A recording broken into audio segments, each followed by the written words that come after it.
Hijas de Dios. Capítulo 2. Mujeres notables del Antiguo Testamento. Un estudio de la obra de las mujeres con relación a la causa de Dios en tiempos del Antiguo Testamento nos enseñará lecciones que nos capacitarán para enfrentar las emergencias en nuestros días.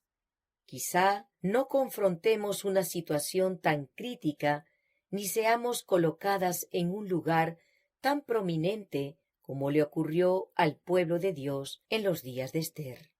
Sin embargo, muchas mujeres convertidas pueden realizar cosas importantes desde posiciones más humildes.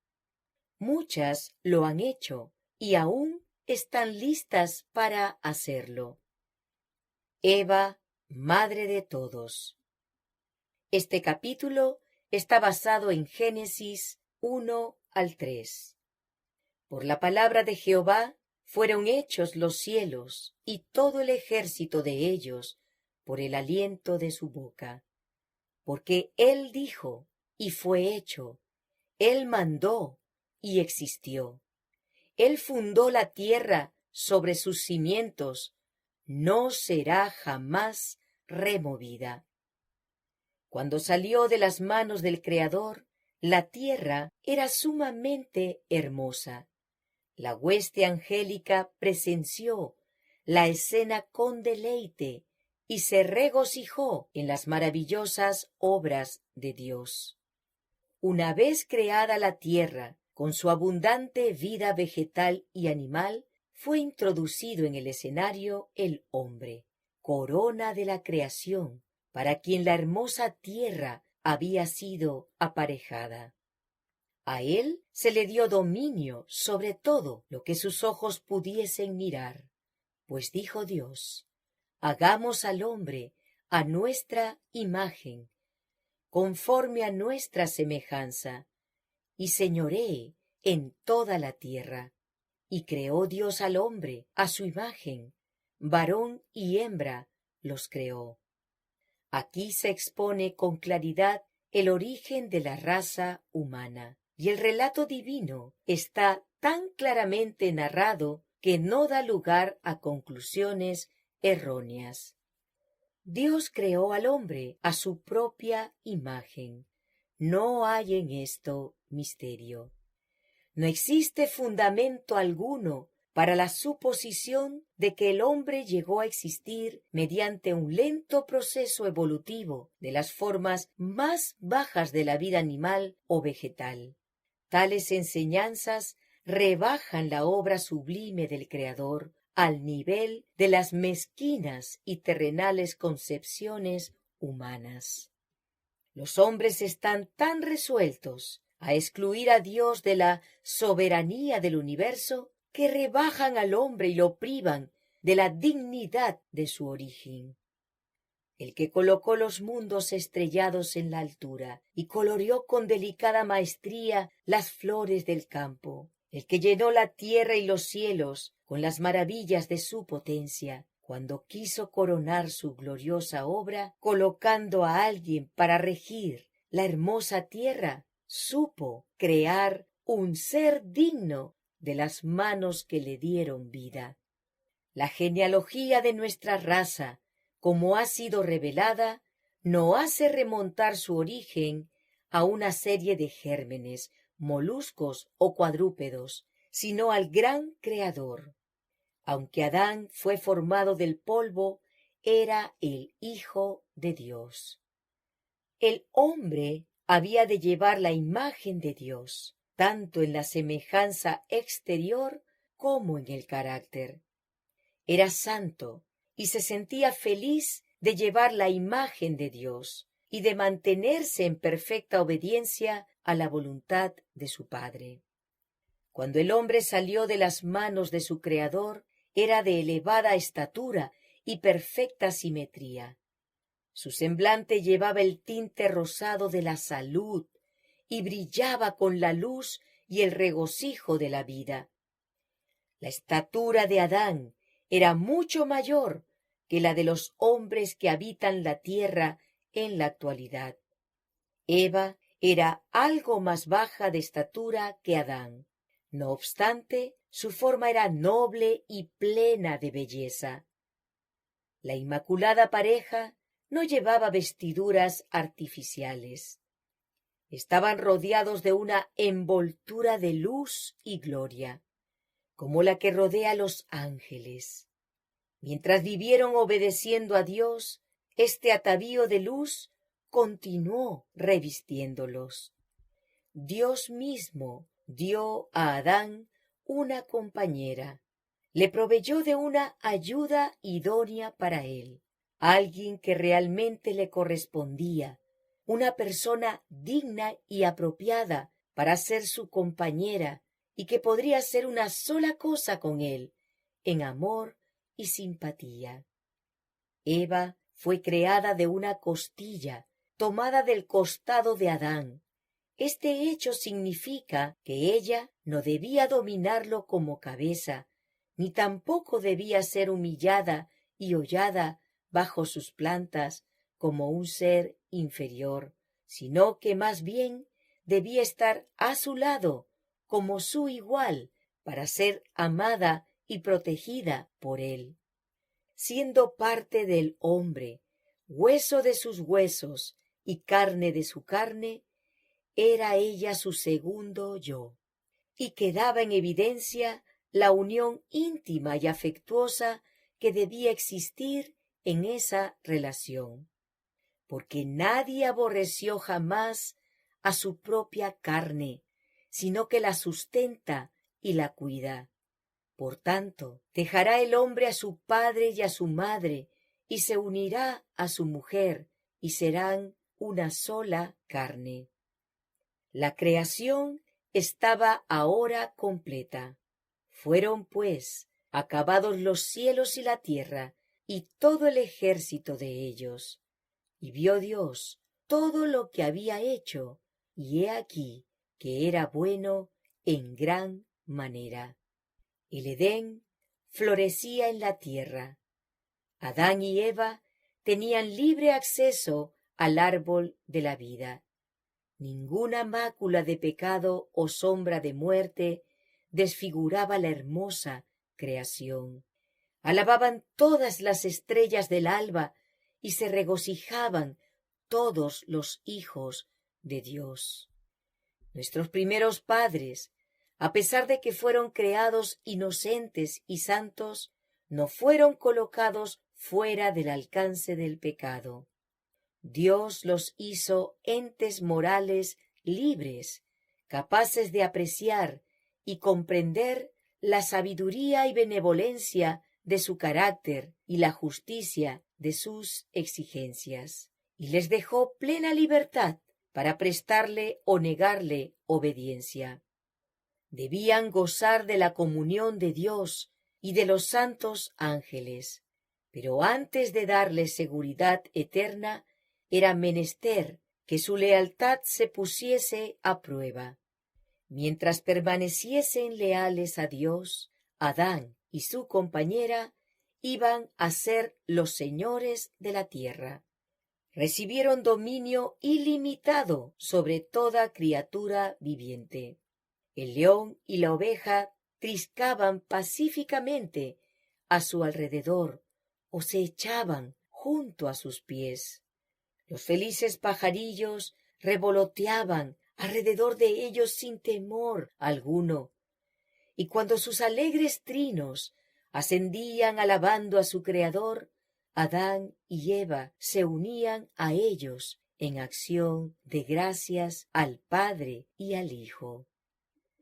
Los ángeles habían prevenido a Eva que tuviese cuidado de no separarse de su esposo mientras éste estaba ocupado en su trabajo cotidiano en el huerto. Estando con él, correría menos peligro de caer en la tentación que estando sola. Pero distraída en sus agradables labores, inconscientemente se alejó del lado de su esposo. Muy pronto se encontró extasiada, mirando con curiosidad y admiración el árbol prohibido. El fruto era bello y se preguntaba por qué Dios se lo había vedado. Esta fue la oportunidad de Satanás. Como discerniendo sus pensamientos, se dirigió a ella diciendo: «Con que Dios os ha dicho, no comáis de todo árbol del huerto». El tentador afirmó que jamás llegaría a cumplirse la divina advertencia que les fue hecha meramente para intimidarlos. Eva creyó realmente las palabras de Satanás, pero esta creencia no la salvó de la pena del pecado. No creyó en las palabras de Dios, y esto la condujo a su caída. En el juicio final, los hombres no serán condenados porque creyeron concienzudamente una mentira, sino porque no creyeron la verdad, porque descuidaron la oportunidad de aprender la verdad.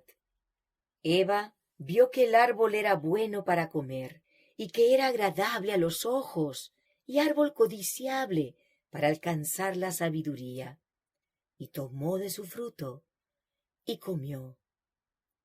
Era agradable al paladar, y a medida que comía, parecía sentir una fuerza vivificante, y se figuró que entraba en un estado más elevado de existencia. Sin temor, tomó el fruto y lo comió. Y ahora, habiendo pecado, ella se convirtió en el agente de Satanás para labrar la ruina de su esposo. Con extraña y anormal excitación, y con las manos llenas del fruto prohibido, lo buscó y le relató todo lo que había ocurrido. Una expresión de tristeza cubrió el rostro de Adán. Quedó atónito y alarmado. A las palabras de Eva, contestó que ese debía ser el enemigo contra quien se los había prevenido, y que conforme a la sentencia divina, ella debía morir. En contestación, Eva lo instó a comer, repitiendo el aserto de la serpiente de que no morirían. Alegó que las palabras de la serpiente debían ser ciertas, puesto que no sentía ninguna evidencia del desagrado de Dios, sino que al contrario experimentaba una deliciosa y alborozante influencia que conmovía todas sus facultades con una nueva vida que le parecía semejante a la que inspiraba a los mensajeros celestiales. Adán comprendió que su compañera había violado el mandamiento de Dios, menospreciando la única prohibición que les había sido puesta como una prueba de su fidelidad y amor. Se desató una terrible lucha en su mente. Lamentó haber dejado a Eva separarse de su lado, pero ahora el error estaba cometido. Debía separarse de su compañía, que le había sido de tanto gozo. ¿Cómo podría ser eso? Adán resolvió compartir la suerte de Eva. Si ella debía morir, él moriría con ella. Al fin y al cabo, se dijo Adán, ¿no podían ser verídicas las palabras de la sabia serpiente? Eva estaba ante él, tan bella y aparentemente tan inocente como antes de su desobediencia. Le expresaba mayor amor que antes. Ninguna señal de muerte se notaba en ella, y así decidió hacer frente a las consecuencias. Tomó el fruto y lo comió apresuradamente. Si Adán y Eva no hubieran desobedecido a su Creador, si hubiesen permanecido en la senda de la perfecta rectitud, hubieran conocido y entendido a Dios. Pero cuando escucharon la voz del tentador y pecaron contra Dios, la luz de las vestiduras de inocencia celestial se separó de ellos. En su lugar fueron rodeados del oscuro manto de la ignorancia de Dios. La luz clara y perfecta, que hasta entonces los había rodeado, había iluminado cada cosa a la que ellos se acercaban. Pero privados de esa luz celestial, los descendientes de Adán ya no pudieron percibir el carácter de Dios en sus obras creadas. Sara, esposa de Abraham, madre de naciones. Este capítulo está basado en Génesis 11 al 23. A Abraham se le dio la promesa, muy apreciada por la gente de aquel entonces, de que tendría numerosa posteridad y grandeza nacional, y haré de ti una nación grande, y te bendeciré, y engrandeceré tu nombre, y serás bendición. Además, el heredero de la fe recibió la promesa que para él era la más preciosa de todas, a saber, que de su linaje descendería el Redentor del mundo. Y serán benditas en ti todas las familias de la tierra. Sin embargo, como condición primordial para su cumplimiento, su fe iba a ser probada. Se le exigiría un sacrificio. El mensaje de Dios a Abraham era: vete de tu tierra y de tu parentela y de la casa de tu padre a la tierra que te mostraré. A fin de que Dios pudiese capacitarlo para su gran obra como depositario de los sagrados oráculos, Abraham debía separarse de los compañeros de su niñez. La influencia de sus parientes y amigos impediría la educación que el Señor intentaba dar a su siervo. Ahora que Abraham estaba, en forma especial, unido con el cielo, debía morar entre extraños. Su carácter debía ser peculiar, diferente al de todo el mundo. Ni siquiera podía explicar su manera de obrar para que la entendiesen sus amigos. Las cosas espirituales se disciernen espiritualmente, y sus motivos y acciones no eran comprendidos por sus parientes idólatras.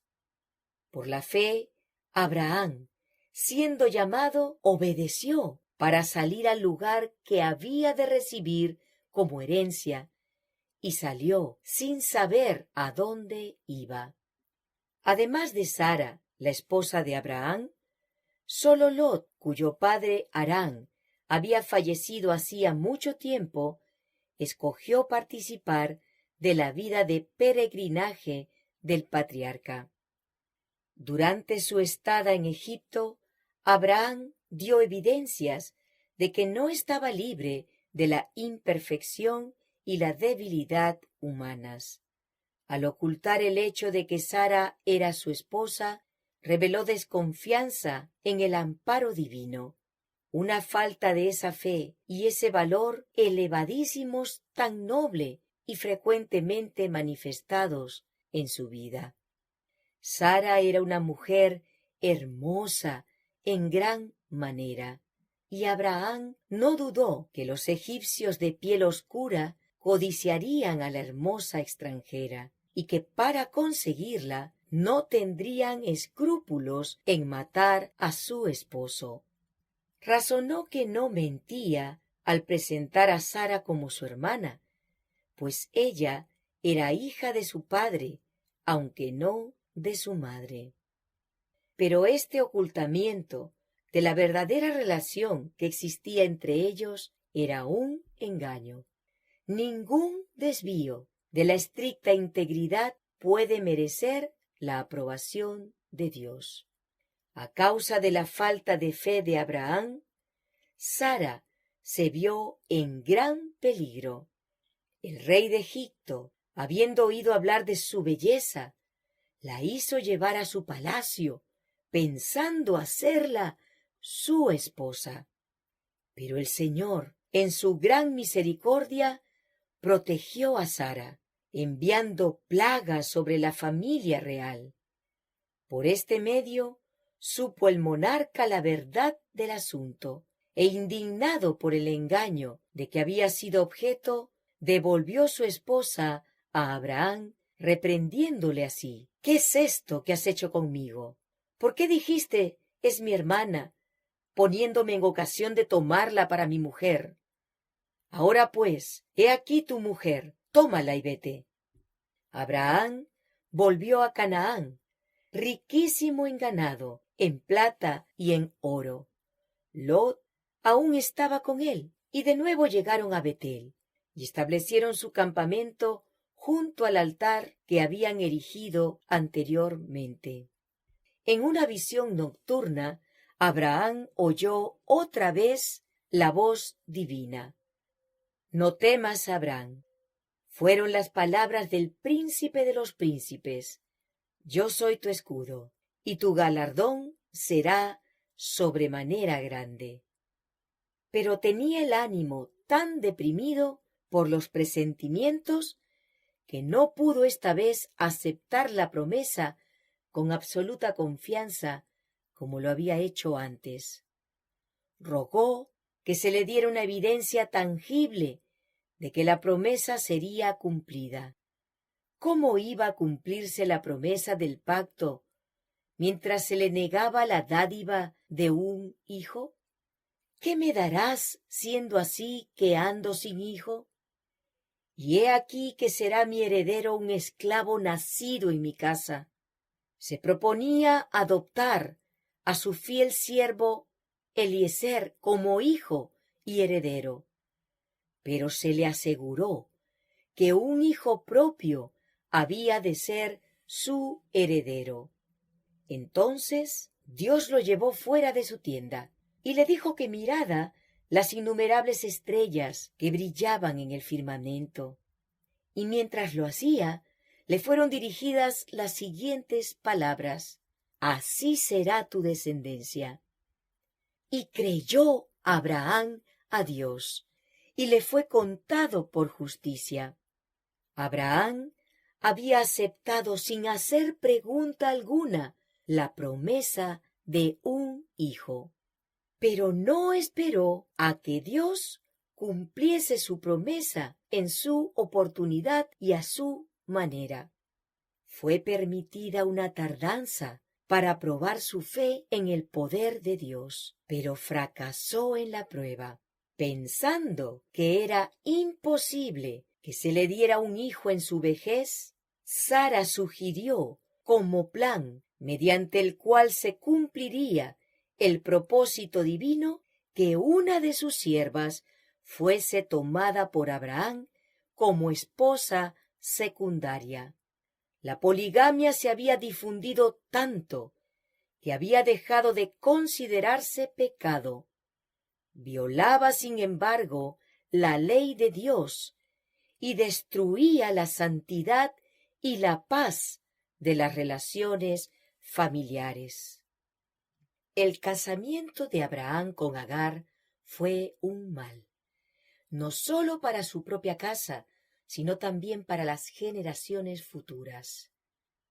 Cuando Abraham tenía casi 100 años, se le repitió la promesa de un hijo, y se le aseguró que el futuro heredero sería hijo de Sara. Pero Abraham todavía no comprendió la promesa. Enseguida pensó en Ismael, aferrado a la creencia de que por medio de él se habían de cumplir los propósitos misericordiosos de Dios. En su afecto por su hijo exclamó: «Ojalá Ismael viva delante de ti». Nuevamente se le dio la promesa en palabras inequívocas: «Ciertamente Sara, tu mujer, te dará a luz un hijo, y llamarás su nombre Isaac, y confirmaré mi pacto con él». El nacimiento de Isaac, al traer, después de una espera de toda la vida, el cumplimiento de las más caras esperanzas de Abraham y Sara, llenó de felicidad su campamento. La instrucción impartida a Abraham tocante a la santidad de la relación matrimonial había de ser una lección para todas las edades. Declara que los derechos y la felicidad de estas relaciones deben resguardarse cuidadosamente, aun a costa de un gran sacrificio. Sara era la única esposa verdadera de Abraham. Ninguna otra persona debía compartir sus derechos de esposa y madre. Reverenciaba a su esposo, y en este aspecto el Nuevo Testamento la presenta como un digno ejemplo. Pero ella no quería que el afecto de Abraham fuese dado a otra, y el Señor no la reprendió por haber exigido el destierro de su rival. Tanto Abraham como Sara desconfiaron del poder de Dios, y este error fue la causa del matrimonio con Agar. Dios había llamado a Abraham para que fuese padre de los fieles, y su vida había de servir como ejemplo de fe para las generaciones futuras. Pero su fe no había sido perfecta. Había manifestado desconfianza para con Dios al ocultar el hecho de que Sara era su esposa y también al casarse con Agar. La herencia que Dios prometió a su pueblo no está en este mundo. Abraham no tuvo posesión en la tierra, ni aun para asentar un pie. Poseía grandes riquezas y las empleaba en honor de Dios y para el bien de sus prójimos, pero no consideraba este mundo como su hogar. El Señor le había ordenado que abandonara a sus compatriotas idólatras, con la promesa de darle la tierra de Canaán como posesión eterna. Y sin embargo, ni él, ni su hijo, ni su nieto la recibieron. Cuando Abraham deseó un lugar donde sepultar sus muertos, tuvo que comprarlo a los cananeos. Su única posesión en la tierra prometida fue aquella tumba cavada en la peña, en la cueva de Macpela. Fue la vida de Sara 127 años. Tantos fueron los años de la vida de Sara. Y murió Sara en Kiriat Arba, que es Hebrón, en la tierra de Canaán. Y vino Abraham a hacer duelo por Sara y a llorarla. Y se levantó Abraham de delante de su muerta y habló a los hijos de Het, diciendo: extranjero y forastero soy entre vosotros. Dadme propiedad para sepultura entre vosotros, y sepultaré mi muerta de delante de mí. Y respondieron los hijos de Het a Abraham, y le dijeron: óyenos, Señor nuestro, eres un príncipe de Dios entre nosotros. En lo mejor de nuestros sepulcros, sepulta a tu muerta. Ninguno de nosotros te negará un sepulcro, ni te impedirá que entierres a tu muerta. Rebeca. Este capítulo está basado en Génesis 24. Los cananeos eran idólatras, y el Señor había mandado a su pueblo que no se casaran con ellos, no fuera que cayesen en la idolatría. Abraham era ya viejo y pensaba que pronto habría de morir. Isaac estaba aún soltero y Abraham estaba preocupado por las influencias corruptoras que rodeaban a su hijo. Deseaba seleccionar para él una esposa que no lo apartase de Dios. Esta tarea fue encomendada a su fiel y experimentado siervo, que era el mayordomo sobre todo lo que tenía. Abraham requirió que su siervo hiciera un pacto solemne ante Dios, de que no tomaría una esposa para Isaac entre las mujeres cananeas, sino que iría a los parientes de Abraham, quienes creían en el Dios verdadero, y elegiría una esposa para el joven. No quería que Isaac lo acompañase en ese viaje, debido a que prácticamente todos en esa tierra habían caído en la idolatría. Si no podía encontrar una esposa para Isaac que estuviera dispuesta a dejar su parentela y venir hacia donde el joven estaba, entonces quedaría libre del pacto que había hecho. En este importante asunto, Isaac no habría de actuar por su cuenta, en forma independiente de su padre. Abraham incluso le dijo a su siervo que Dios enviaría a su ángel para dirigirlo en la elección. El siervo, a quien se le había confiado esta tarea, comenzó su larga jornada, y cuando entró a la ciudad donde los familiares de Abraham vivían, oró fervorosamente a Dios, pidiéndole que lo dirigiera en la elección de una esposa para Isaac. Rogó que se le pudiera dar alguna señal o evidencia a fin de no errar en este asunto.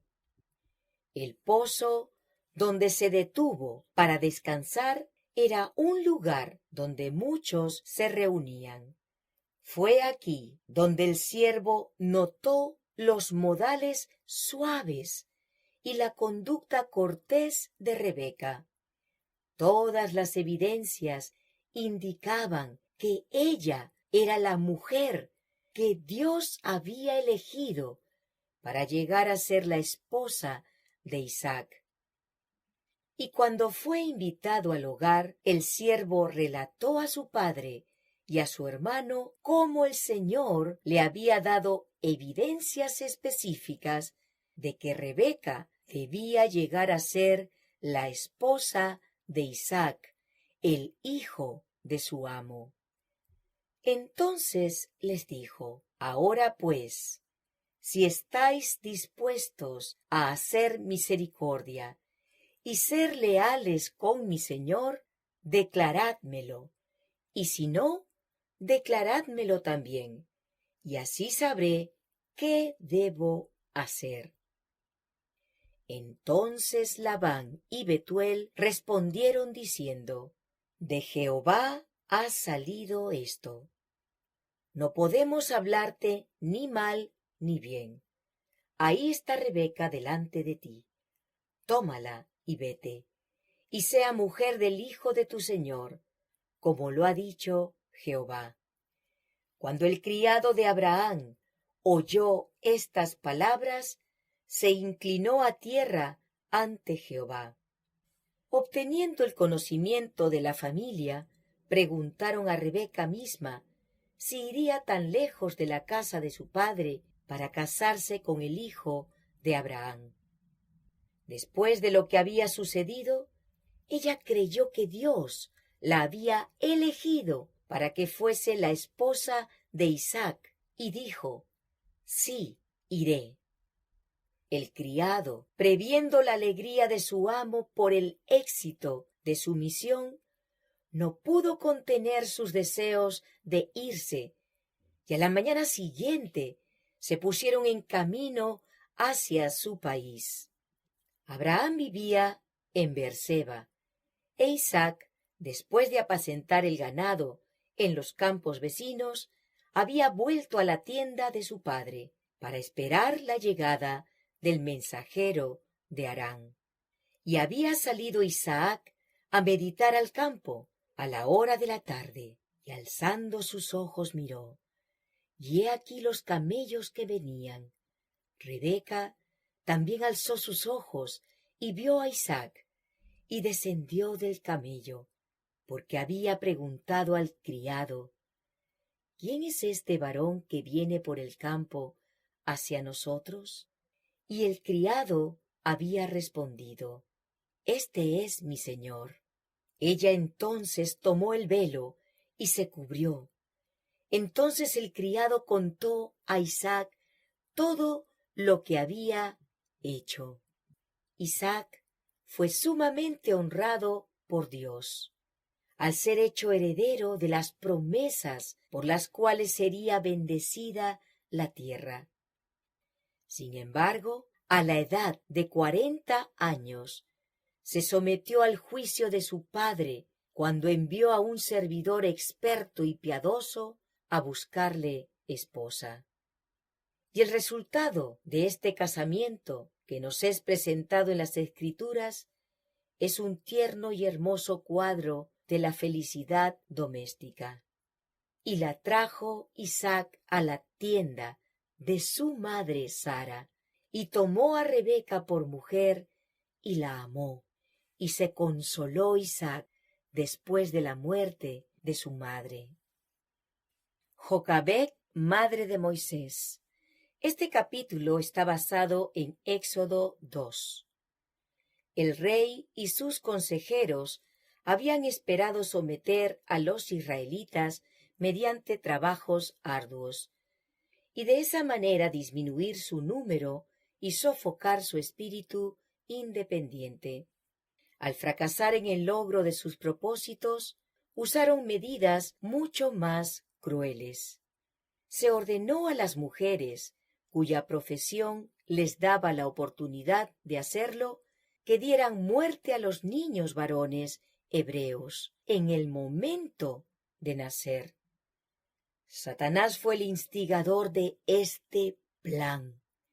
Sabía que entre los israelitas había de levantarse un libertador, y al inducir al rey a destruir a los niños varones, esperaba derrotar el propósito divino. Pero esas mujeres temían a Dios y no osaron cumplir tan cruel mandato. El Señor aprobó su conducta y las hizo prosperar. El rey, disgustado por el fracaso de su propósito, dio a la orden un carácter más urgente y general. Pidió a toda la nación que buscara y diera muerte a sus víctimas desamparadas. Entonces Faraón mandó a todo su pueblo, diciendo: Echad al río a todo hijo que nazca, y a toda hija preservad la vida. Mientras este decreto estaba en vigencia, les nació un hijo a Amram y Jocabec, israelitas devotos de la tribu de Leví.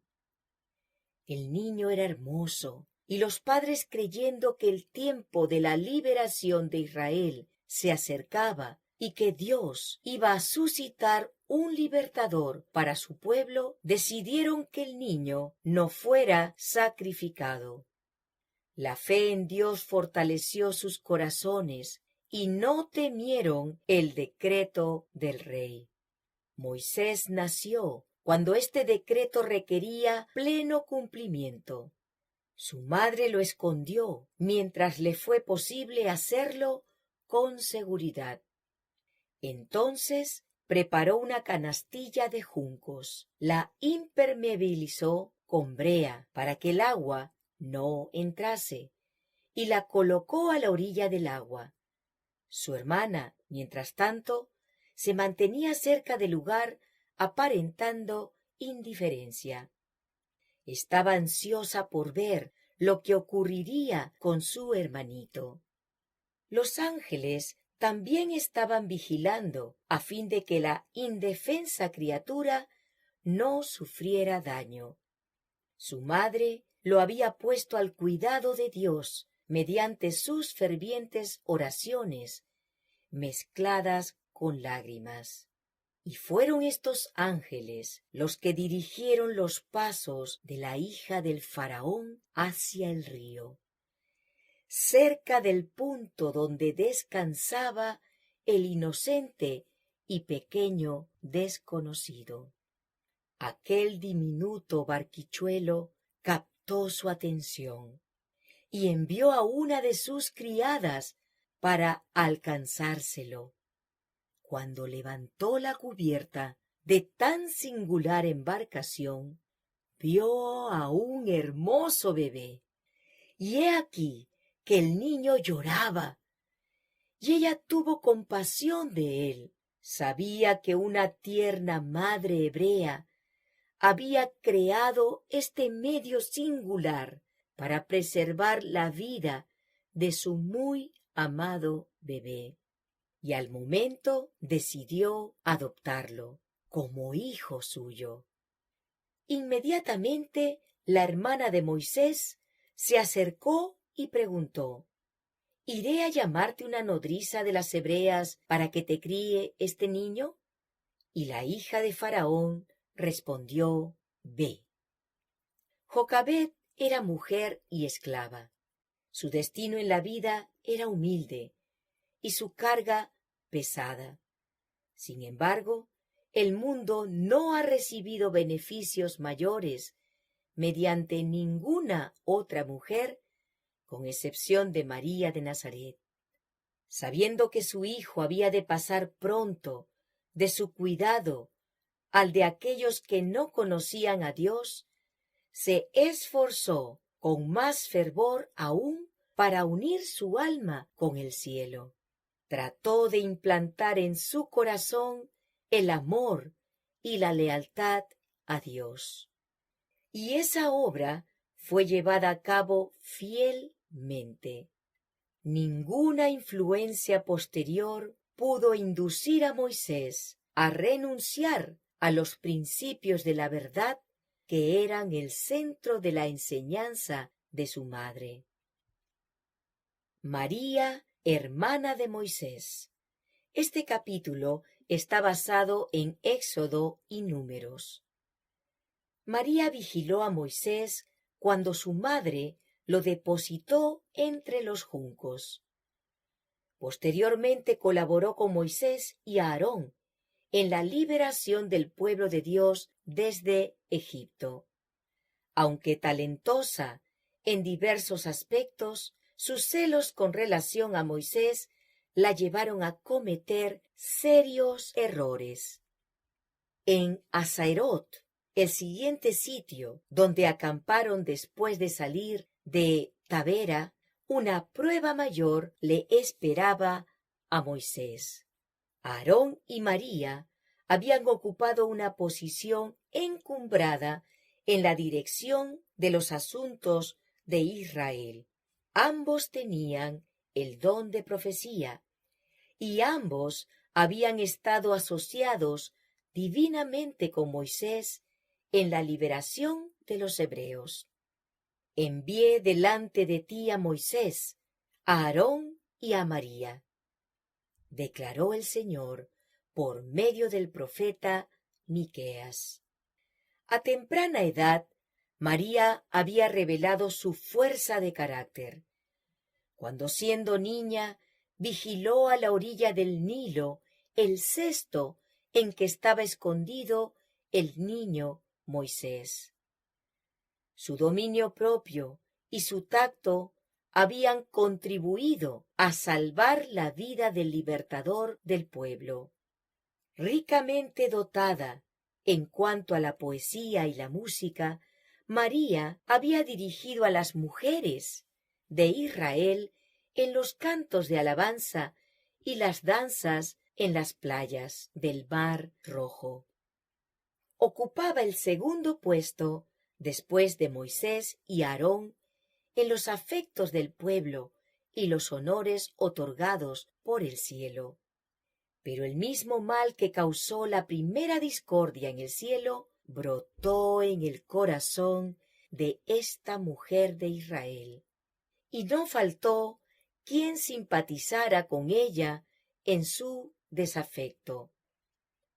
Dios había escogido a Moisés y lo había investido de su espíritu, y por su murmuración María y Aarón se habían hecho culpables de deslealtad, no sólo hacia el que fuera designado como su jefe, sino también hacia Dios mismo. Los murmuradores sediciosos fueron convocados al tabernáculo y traídos cara a cara con Moisés. Entonces Jehová descendió en la columna de nube y se puso a la puerta del tabernáculo y llamó a Aarón y a María. No negaron sus aseveraciones acerca de las manifestaciones del don de profecía por su intermedio.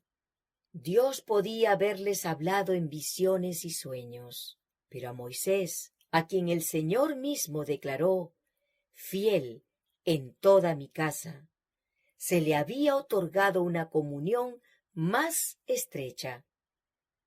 Con él Dios hablaba cara a cara. ¿Por qué, pues, no tuvisteis temor de hablar contra mi siervo Moisés? Entonces la ira de Jehová se encendió contra ellos y se fue. La nube desapareció del tabernáculo como señal del desagrado de Dios, y María fue castigada. Quedó leprosa como la nieve. A Aarón se le perdonó el castigo, pero el de María fue una severa reprensión para él.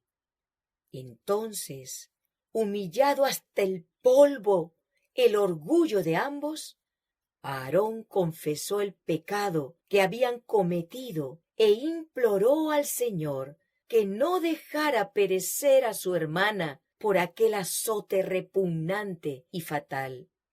En respuesta a las oraciones de Moisés, se limpió la lepra a María. Sin embargo, ella fue excluida del campamento durante 7 días.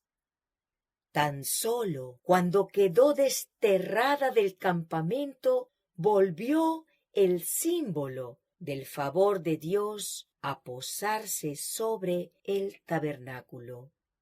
En consideración a su elevada posición y en señal de pesar por el golpe que ella había recibido, todo el pueblo permaneció en Haserot, en espera de su regreso. Esta manifestación del desagrado del Señor tenía por objeto advertir a todo Israel que pusiera coto al creciente espíritu de descontento y de insubordinación. Si el descontento y la envidia de María no hubiesen recibido una señalada reprensión, habrían resultado en grandes males.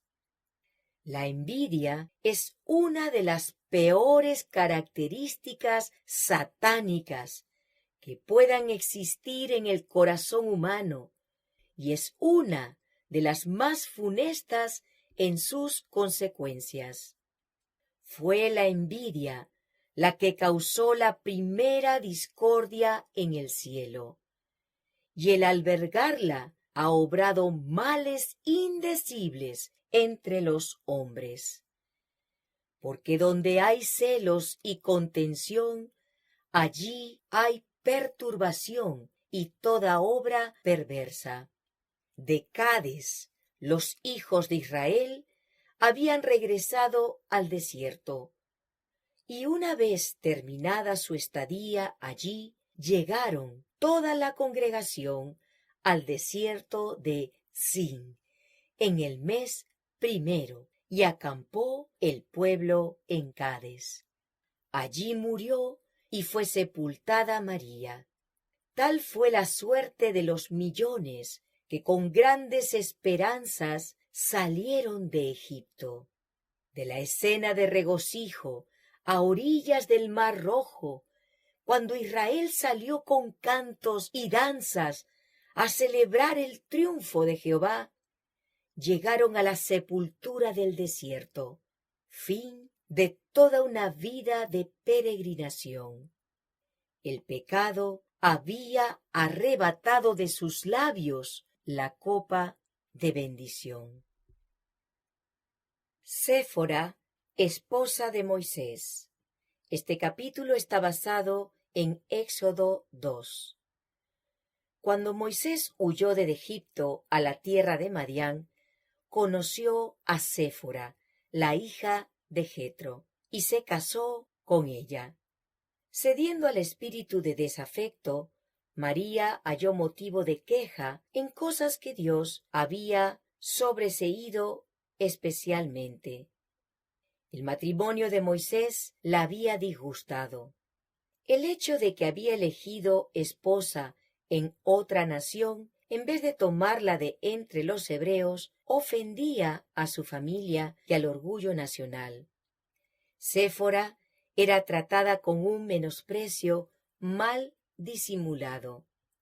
Aunque se la llama mujer cusita o etíope, la esposa de Moisés era de origen madianita y por lo tanto descendiente de Abraham. En su aspecto personal difería de los hebreos, en que era un tanto más morena. Aunque no era israelita, Séfora adoraba al Dios verdadero. Era de un temperamento tímido y retraído, tierno y afectuoso, y se afligía mucho en presencia de los sufrimientos. Mientras se alejaba de Madián, Moisés tuvo una terrible y sorprendente manifestación del desagrado del Señor. Se le apareció un ángel en forma amenazadora, como si fuera a destruirlo inmediatamente. No le dio ninguna explicación, pero Moisés recordó que había desdeñado uno de los requerimientos de Dios, y cediendo a la persuasión de su esposa, había dejado de cumplir el rito de la circuncisión en su hijo menor. No había cumplido con la condición que podía dar a su hijo el derecho a recibir las bendiciones del pacto de Dios con Israel, y tal descuido de parte del jefe elegido no podía menos que menoscabar ante el pueblo la fuerza de los preceptos divinos. Séfora, temiendo que su esposo fuese muerto, realizó ella misma el rito. Y entonces el ángel permitió a Moisés continuar con la marcha. En su misión ante Faraón, Moisés iba a exponerse a un gran peligro. Su vida podría conservarse sólo mediante la protección de los santos ángeles. Pero no estaría seguro mientras tuviera un deber conocido sin cumplir, pues los ángeles de Dios no podrían escudarlo. En el tiempo de la angustia que vendrá inmediatamente antes de la venida de Cristo, los justos serán resguardados por el ministerio de los santos ángeles, pero no habrá seguridad para el transgresor de la ley de Dios. Los ángeles no podrán entonces proteger a los que estén menospreciando uno de los preceptos divinos. Rahab. Este capítulo está basado en Josué 2 al 6 y Hebreos 11. Rahab era una prostituta que vivía en la muralla de Jericó. Encubrió a los 2 espías israelitas enviados a reconocer las defensas de esa ciudad. Debido a su bondad para con ellos y su profesión de fe en el Dios verdadero, los espías prometieron salvar su vida y la de su familia cuando se produjese el ataque a Jericó. En la genealogía de Jesús, registrada en Mateo capítulo 1, versos 1 al 16, se presenta a Rahab entre sus ascendientes. A pocas millas más allá del río, exactamente frente al sitio donde los israelitas estaban acampados, se hallaba la grande y muy fortificada ciudad de Jericó. Era virtualmente la llave de todo el país y representaba un obstáculo formidable para el éxito de Israel.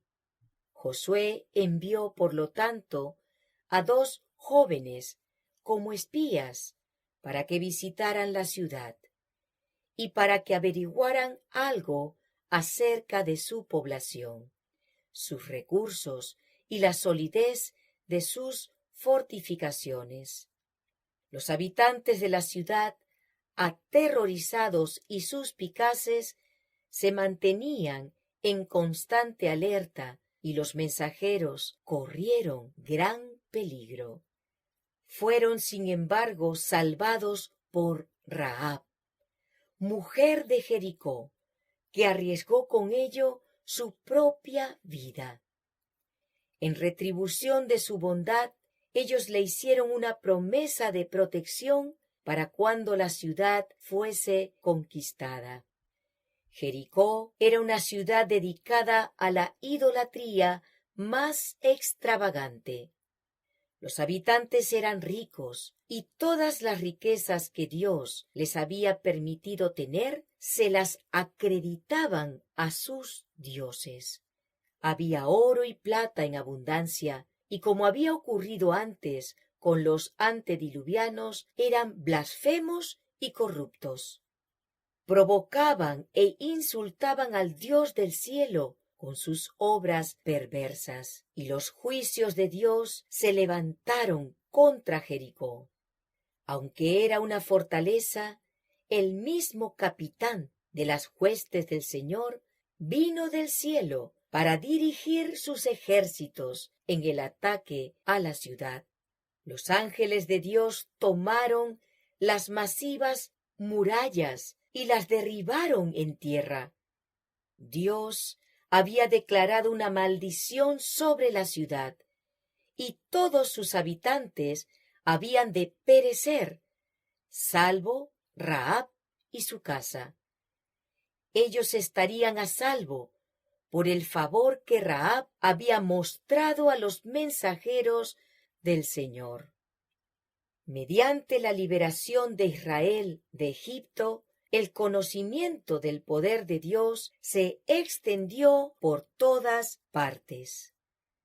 El belicoso pueblo de la plaza fuerte de Jericó tembló.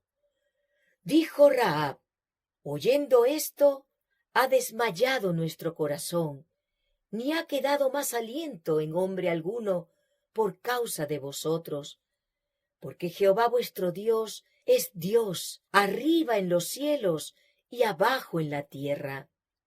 Todos los habitantes de la ciudad, con toda alma viviente que contenía, hombres y mujeres, jóvenes y viejos, hasta los bueyes, las ovejas y los asnos, fueron pasados a cuchillo. Sólo la fiel Rahab, con todos los de su casa, se salvó, en cumplimiento de la promesa hecha por los espías. La ciudad misma fue incendiada. Débora. Este capítulo está basado en Jueces, capítulo 4 y 5. Débora, la profetisa, gobernó a Israel durante el reinado de Jabín, un rey cananeo que fue muy cruel con los hijos de Israel. La vida en las aldeas era dura. La gente era saqueada y huía a las ciudades fortificadas para tener protección. Dios levantó a Débora, que fue como una madre amante para Israel.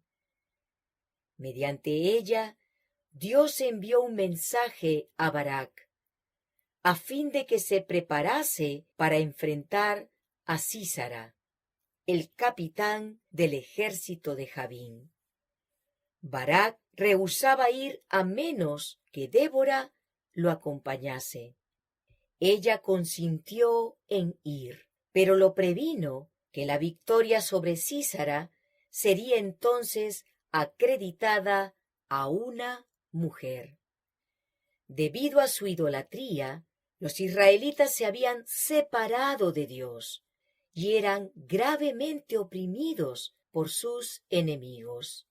Las propiedades y aun las vidas del pueblo corrían peligro constante.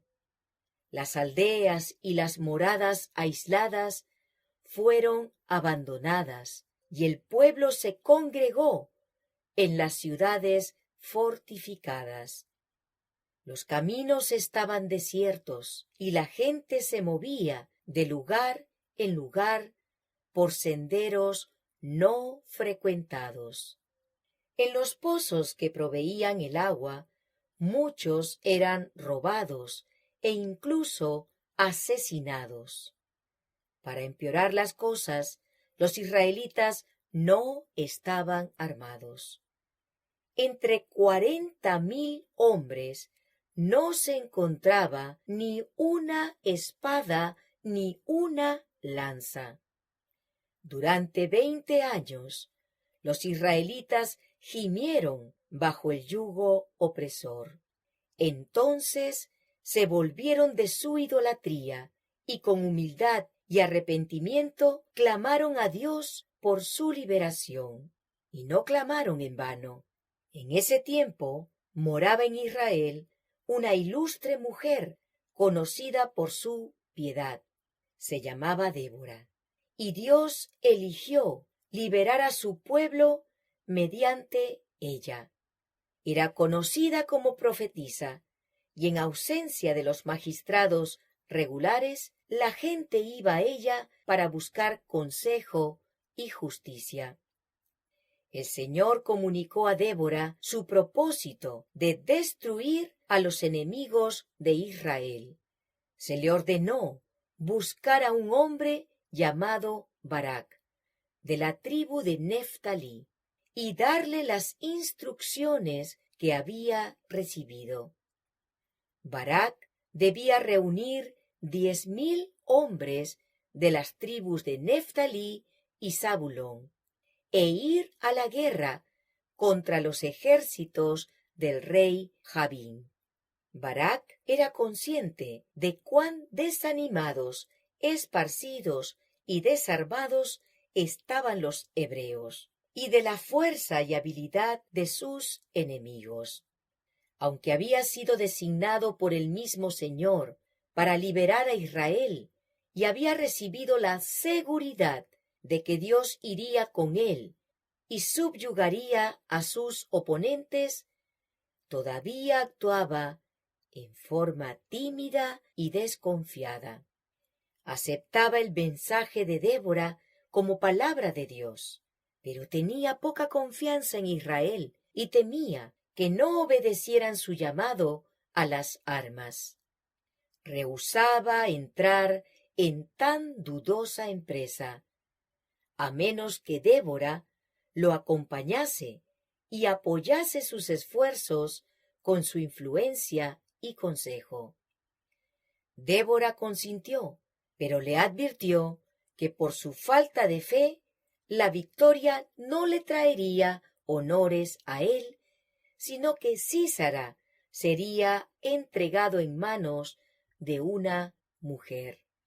Los israelitas habían obtenido una posición fuerte en las montañas y esperaban la oportunidad favorable para el ataque. Animado por las palabras de Débora de que el día de una victoria señalada había llegado, Barak dirigió su ejército hacia la llanura y cargó con bravura sobre el enemigo. El Dios de la batalla peleó por Israel, y ni la habilidad guerrera, ni la superioridad numérica, ni las mejores armas pudieron resistirlos. Las huestes de Sísara entraron en pánico. Aterrorizados, solamente buscaban cómo escapar.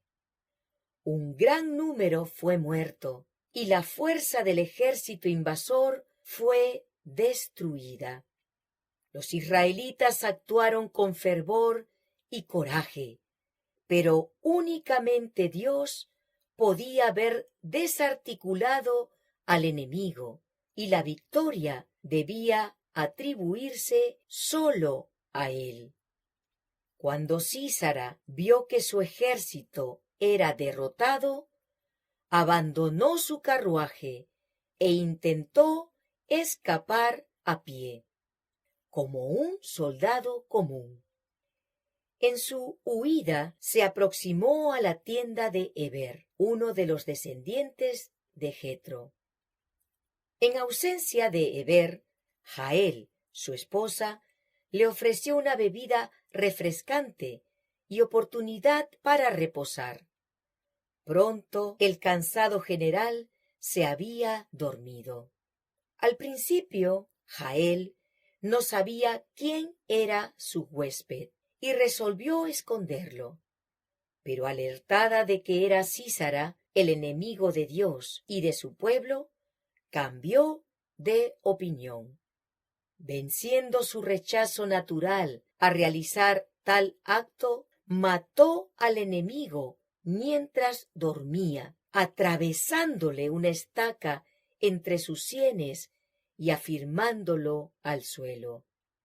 Cuando Barak, en persecución de su enemigo, pasó por el lugar, fue llamado por Jael para que contemplara al vanaglorioso capitán muerto por las manos de una mujer. Débora celebró el triunfo de Israel con un canto sublime y apasionado. En él le dio a Dios toda la gloria por su liberación y llamó al pueblo a alabarlo por sus maravillosas obras. Alertó a los reyes y príncipes de las naciones vecinas acerca de lo que había hecho Dios por su pueblo y los previno de no intentar dañarlos. Mostró que el honor y el poder pertenecen a Dios y no a los hombres o a sus ídolos. Recordó las majestuosas manifestaciones del poder divino en el Sinaí. Con un lenguaje exuberante comparó la indefensa y angustiante condición de Israel bajo la opresión de sus enemigos con la gloriosa historia de su liberación. Ana, madre de Samuel. Este capítulo está basado en 1 de Samuel 1 y 2. Ana, la primera y más amada esposa de Elcana el levita, era estéril, pero deseaba profundamente un hijo.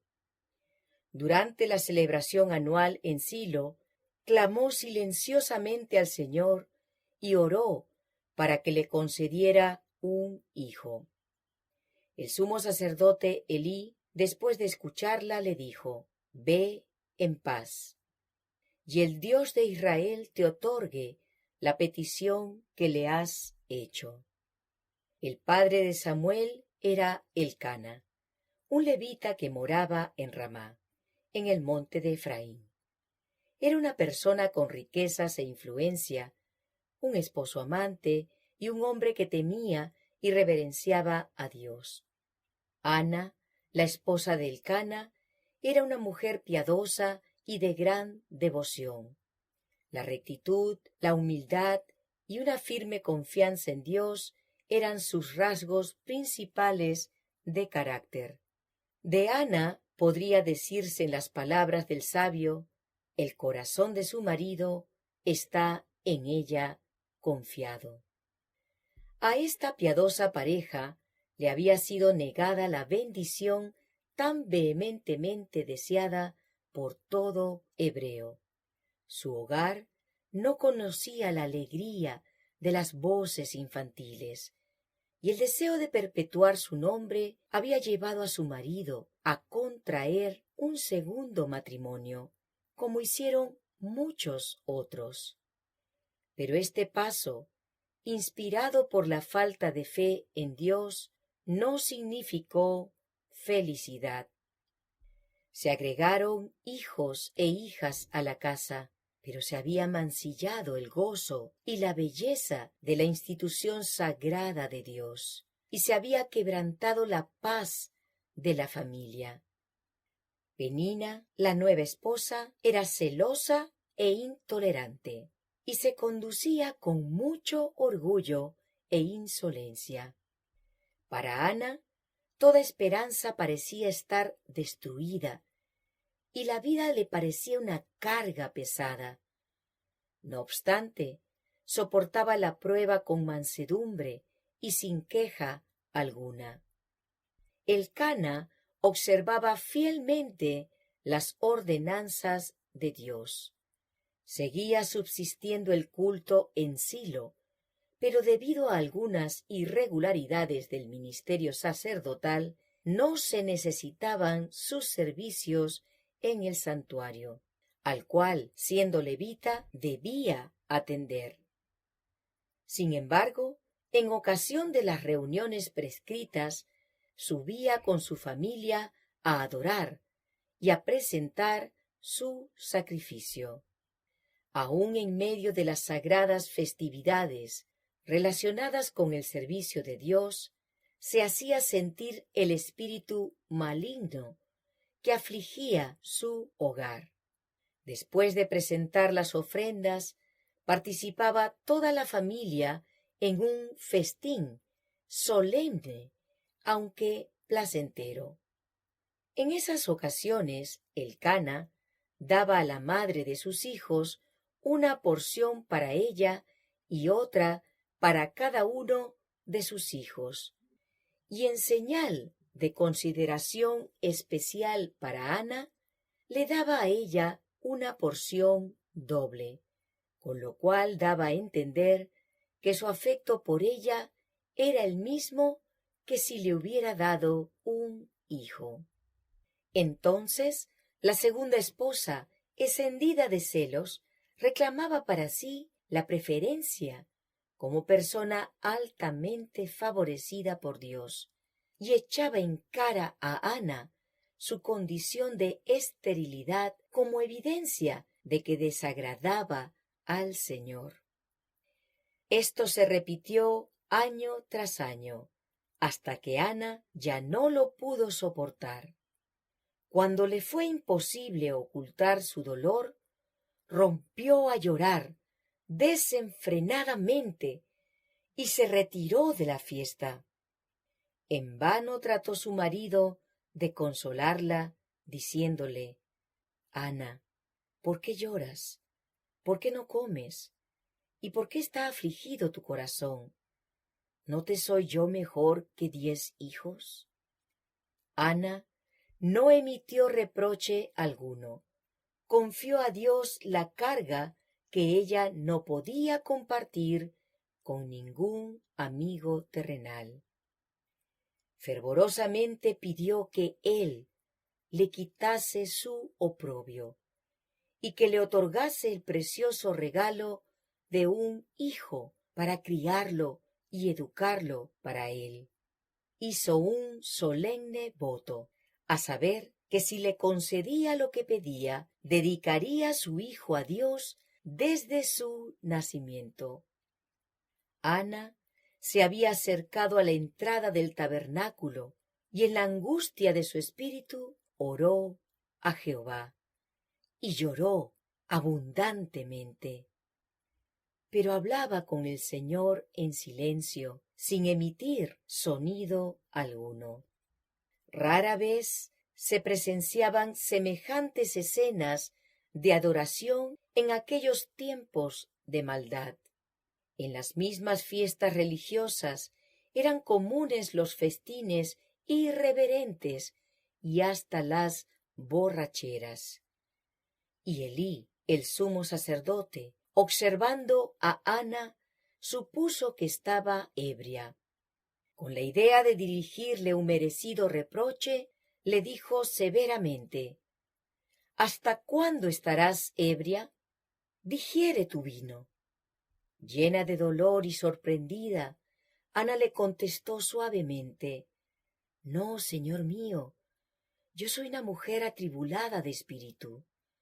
No he bebido vino ni sidra, sino que he derramado mi alma delante de Jehová. No tengas a tu sierva por una mujer impía, porque por la magnitud de mis congojas y de mi aflicción he hablado hasta ahora». El sumo sacerdote se conmovió profundamente, porque era hombre de Dios, y en lugar de continuar reprendiéndola, pronunció una bendición sobre ella. «Ve en paz, y el Dios de Israel te otorgue la petición que le has hecho». Le fue otorgado a Ana lo que había pedido. Recibió el regalo por el cual había suplicado con tanto fervor. Cuando miró al niño, lo llamó Samuel, demandado de Dios. Durante los primeros 3 años de vida del profeta Samuel, su madre cuidadosamente le enseñó a distinguir entre el bien y el mal. Buscaba en cada objeto familiar que los rodeaba la oportunidad de dirigir sus pensamientos hacia el Creador.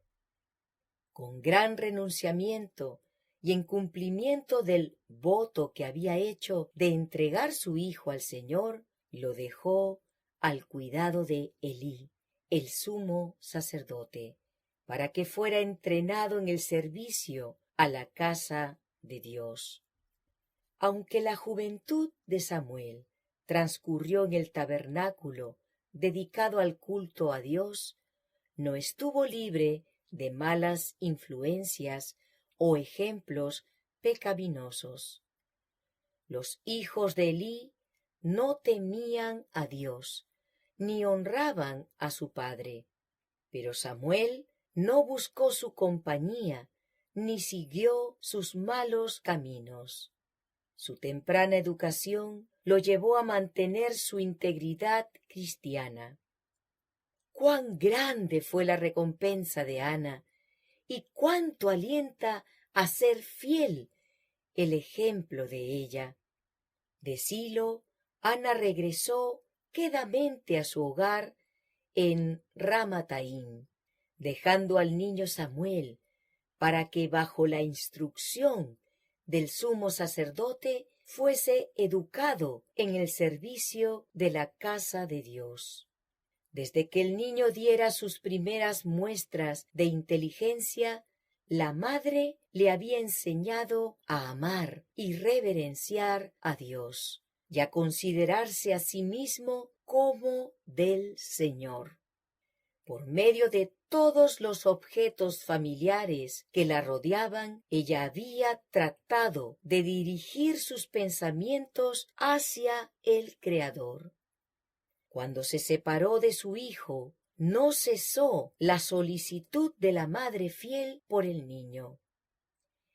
Era el tema de las oraciones diarias de ella. Todos los años le hacía con sus propias manos un manto para su servicio. Y cuando subía a Silo a adorar con su marido, entregaba al niño ese recordatorio de su amor. Mientras la madre tejía cada una de las fibras de la pequeña prenda, rogaba a Dios que su hijo fuese puro, noble y leal. No pedía para él grandeza terrenal, sino que solicitaba fervorosamente que pudiese alcanzar la grandeza que el cielo aprecia, que honrara a Dios y beneficiara a sus conciudadanos. Abigail. Este capítulo está basado en 1 Samuel 25.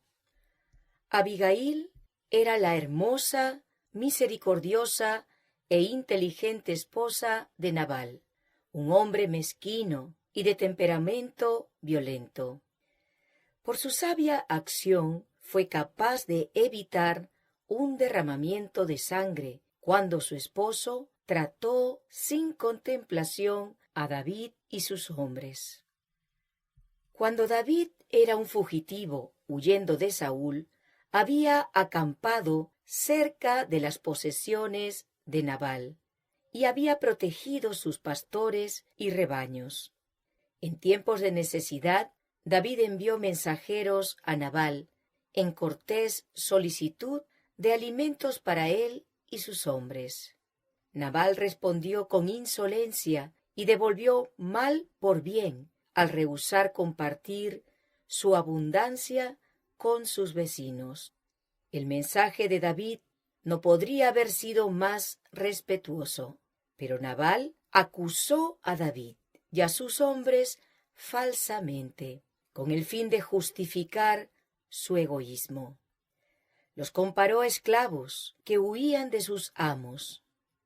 Cuando los mensajeros retornaron con esta respuesta insolente, se despertó la indignación de David y resolvió buscar una rápida venganza. Después que Nabal hubo despedido a los jóvenes de David, uno de los criados de Nabal se dirigió apresuradamente a Abigail, esposa de Nabal, y la puso al tanto de lo que había sucedido. Mira que David ha enviado mensajeros del desierto para saludar a nuestro amo, y él los ha despreciado. Aquellos hombres han sido muy buenos con nosotros, y cuando estábamos en el campo nunca nos trataron mal, ni nos faltó nada en todo el tiempo que anduvimos con ellos. Muro fueron para nosotros de día y de noche, todos los días que hemos estado con ellos apacentando las ovejas. Ahora pues reflexiona y mira lo que has de hacer, porque ya está decidida la ruina de nuestro amo y de toda su casa, pues él es un hombre tan perverso que no hay quien pueda hablarle. Sin consultar a su marido, ni decirle su intención, Abigail hizo una provisión amplia de abastecimientos, y cargada en asnos, la envió a David bajo el cuidado de sus siervos, y fue ella misma en busca de la compañía de David. La encontró en un lugar protegido de una colina, y cuando Abigail vio a David, se bajó prontamente del asno, y postrándose sobre su rostro delante de David, se inclinó a tierra y se echó a sus pies, y dijo: Señor mío, sobre mí sea el pecado, mas te ruego que permitas que tu sierva hable a tus oídos, y escucha las palabras de tu sierva. Abigail se dirigió a David con tanta reverencia como si hubiese hablado a un monarca coronado. Nabal había exclamado desdeñosamente: ¿Quién es David? Pero Abigail lo llamó Señor mío. Con palabras bondadosas procuró calmar los irritados sentimientos de él y le suplicó en favor de su marido. Sin ninguna ostentación ni orgullo, pero llena de sabiduría y del amor de Dios, Abigail reveló la fortaleza de su devoción a su casa y explicó claramente a David que la conducta hostil de su marido no había sido premeditada contra él como una afrenta personal, sino que era simplemente el arrebato de una naturaleza desgraciada y egoísta. Ahora pues, Señor mío, vive Jehová, y vive tu alma, que Jehová te ha impedido al venir a derramar sangre y vengarte por tu propia mano. Sean, pues, como Nabal tus enemigos, y todos los que procuran mal contra mi señor.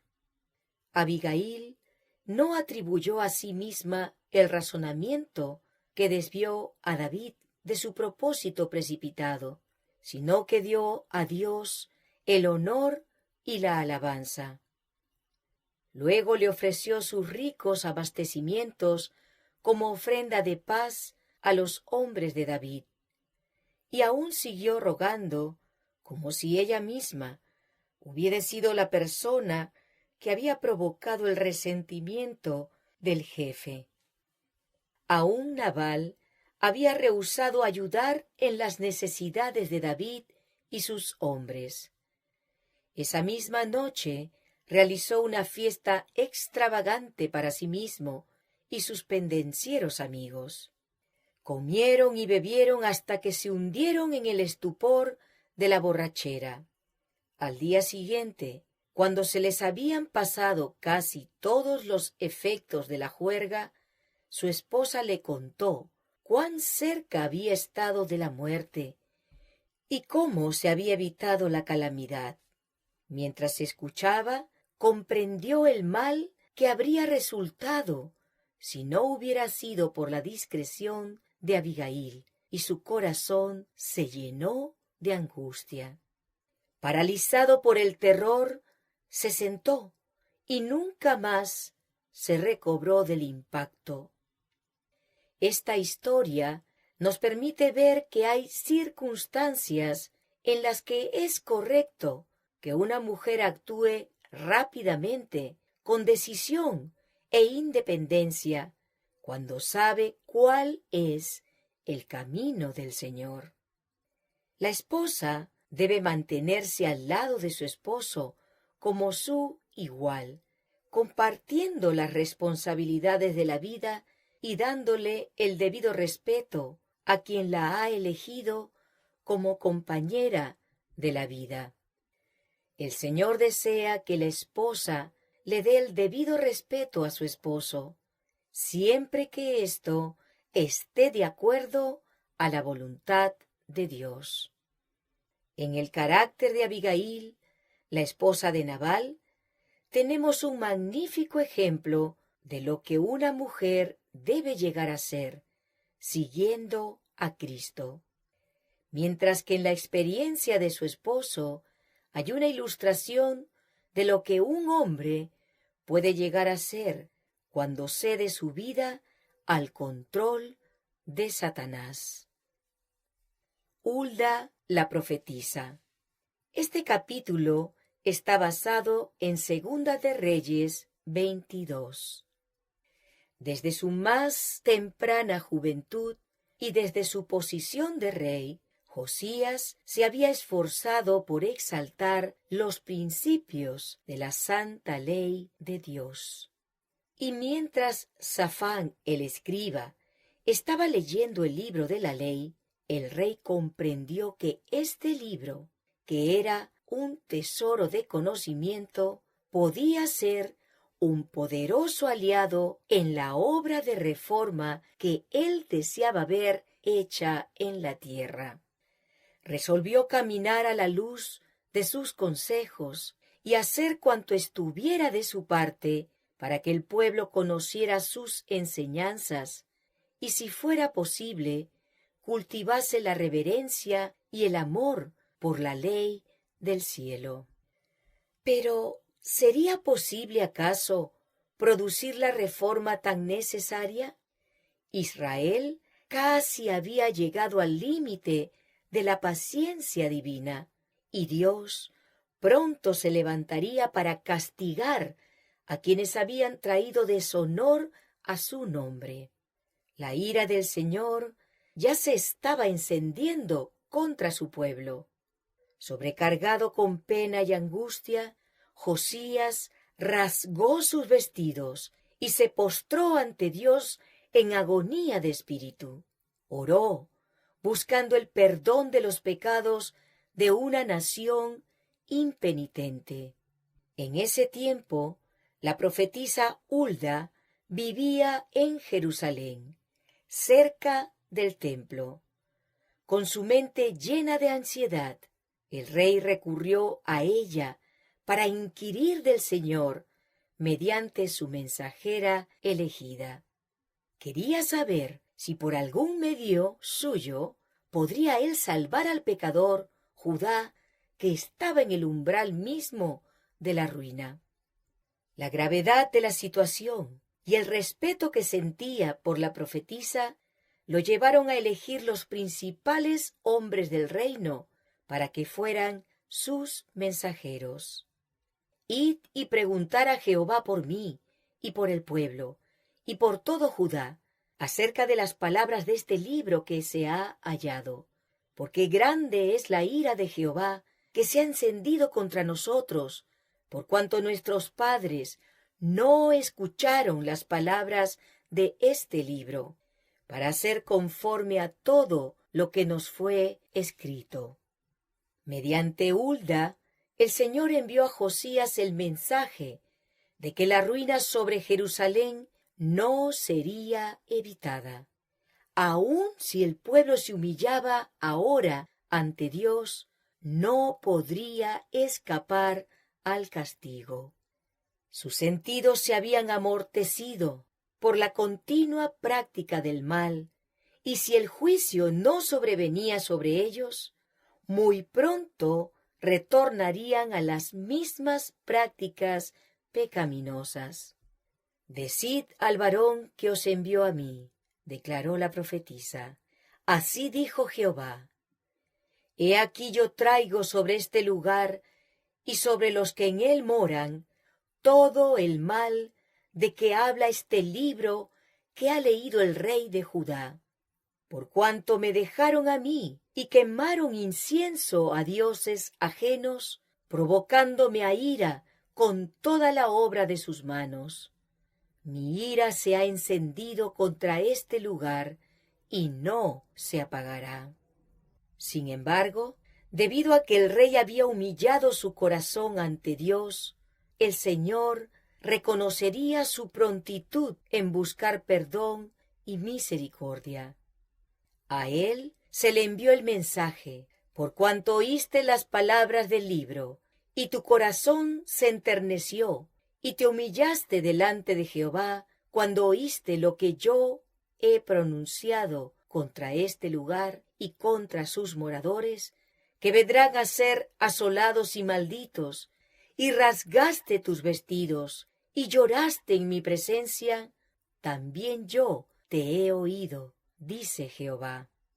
Por tanto, he aquí, yo te recogeré con tus padres, y serás llevado a tu sepulcro en paz, y no verán tus ojos todo el mal que yo traigo sobre este lugar.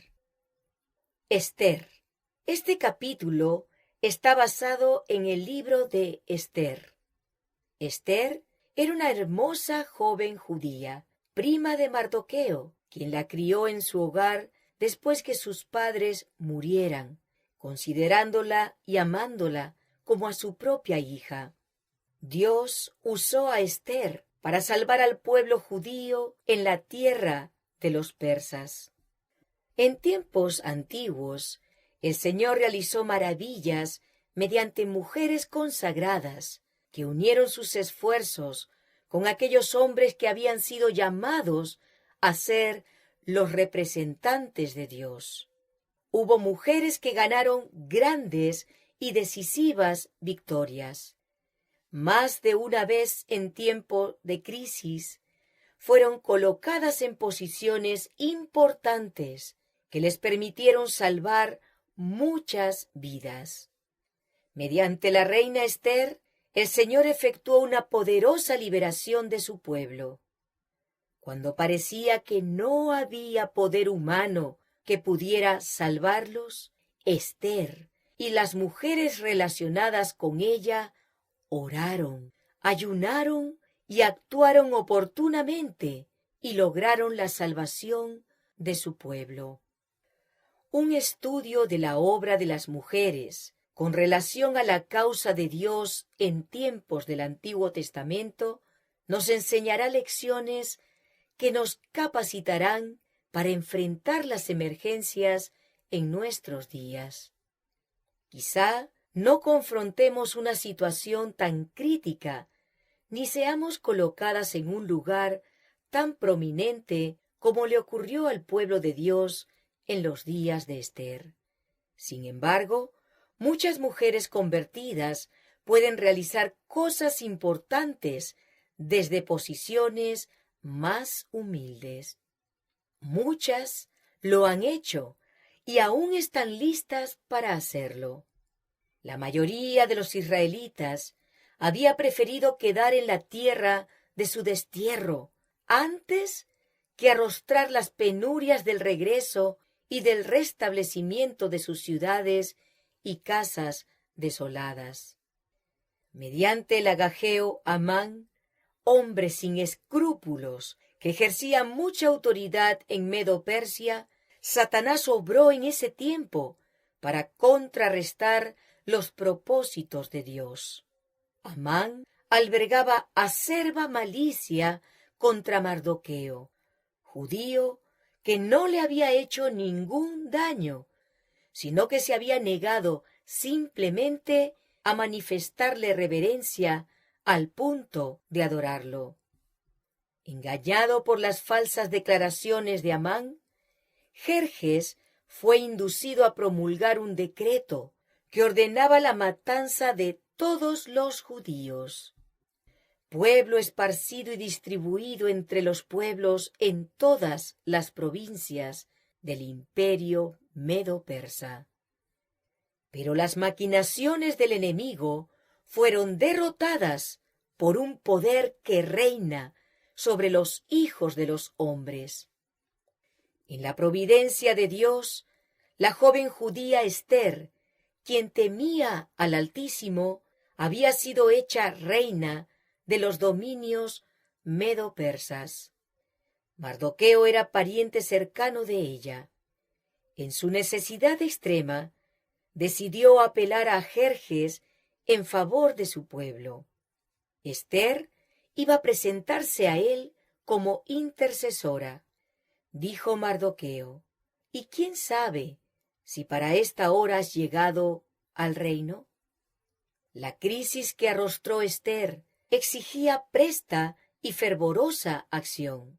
Pero tanto ella como Mardoqueo se daban cuenta de que a menos que Dios obrase poderosamente en su favor, de nada valdrían sus esfuerzos. De manera que Ester tomó tiempo para comulgar con Dios, fuente de su fuerza. Indicó a Mardoqueo: ve y reúne a todos los judíos que se hallan en Susa, y ayunad por mí, y no comáis ni bebáis en 3 días, noche y día. Yo también con mis doncellas ayunaré igualmente, y entonces entraré a ver al rey, aunque no sea conforme a la ley, y si perezco, que perezca. Los acontecimientos que se produjeron en rápida sucesión, la aparición de Ester ante el rey, el señalado favor que le manifestó, los banquetes del rey y la reina con Amán como único invitado, el sueño perturbado del rey, los honores tributados en público a Mardoqueo y la humillación y caída de Amán al ser descubierta su perversa maquinación, son todas partes de una historia conocida. Dios obró admirablemente en favor de su pueblo penitente, y un contradecreto promulgado por el rey para permitir a los judíos que pelearan por su vida, se comunicó rápidamente a todas partes del reino por correos montados, que salieron a toda prisa por la orden del rey. Y en cada provincia y en cada ciudad donde llegó el mandamiento del rey, los judíos tuvieron alegría y gozo, banquete y día de placer. Y muchos de entre los pueblos de la tierra se hacían judíos, porque el temor de los judíos había caído sobre ellos.